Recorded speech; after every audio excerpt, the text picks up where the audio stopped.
में एनीमिया और renal failure का आपस में क्या रिलेशन है इस बारे में सीखेंगे। क्या सीखेंगे? एनीमिया और रीनल फेलियर, खून की कमी और रीनल फेलियर, और कैसे करेक्शन करेंगे।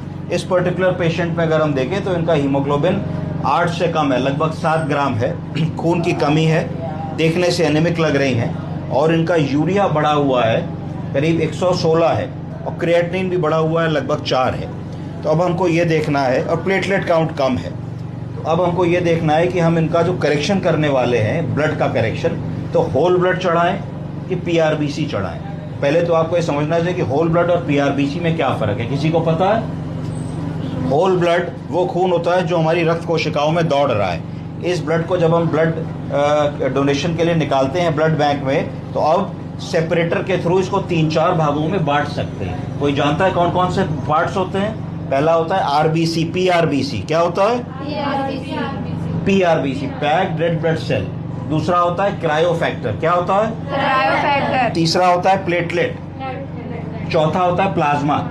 तो अमूमन इन 4 भागों में हम ब्लड को बांट लेते हैं। ऐसा क्यों करते हैं कि अगर मान लो एक मरीज है जिसका गुर्दा भी कमजोर है, तो अगर तुम इसको होल ब्लड देने वाली हो तो उसकी मात्रा ज्यादा होगी, वॉल्यूम ज्यादा होगा। जब ज्यादा वॉल्यूम दोगी ब्लड का, तो total volume of circulating fluid blood में बढ़ जाएगा बॉडी में। कि अगर पूरा 4.5 लीटर खून है, उसमें अगर तुमने 330 ml और दे दिया, तो 4.5 में 330 बढ़ेगा, तो और सांस फूलेगी मरीज की।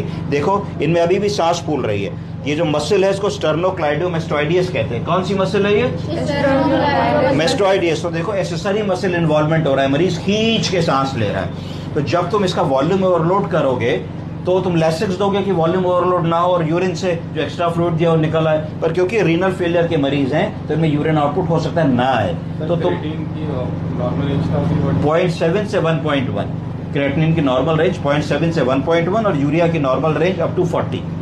तो इसमें गलत धोखा ना हो जाए और मरीज में वॉल्यूम ओवरलोड ना हो जाए। अगर वॉल्यूम ओवरलोड का मतलब total volume of circulating fluid ज्यादा होगा तो मरीज की सांस फूलने लगेगी और एक हार्ट की कंडीशन बन जाएगी जिसको कहा जाएगा एलवीएफ। क्या कहा जाएगा?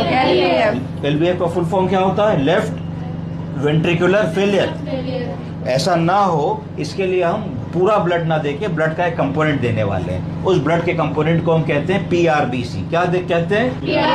पीआरबीसी से हीमोग्लोबिन बढ़ेगा। क्योंकि इनका प्लेटलेट भी कम है तो हम इनको प्लेटलेट देने वाले हैं। प्लेटलेट भी 2 प्रकार के होते हैं, एक सिंगल डोनर प्लेटलेट और दूसरा रैंडम डोनर प्लेटलेट। कौन कौन से? सिंगल और रैंडम। तो रैंडम डोनर प्लेटलेट का मतलब ये होता है कि जो हम ब्लड डोनेट करते हैं तो उस ब्लड में से प्लेटलेट अलग कर लिए जाते हैं, ब्लड अलग कर लिया जाता है, प्लाज्मा अलग कर लिया जाता है, क्रायोफैक्टर अलग कर लिया जाता है।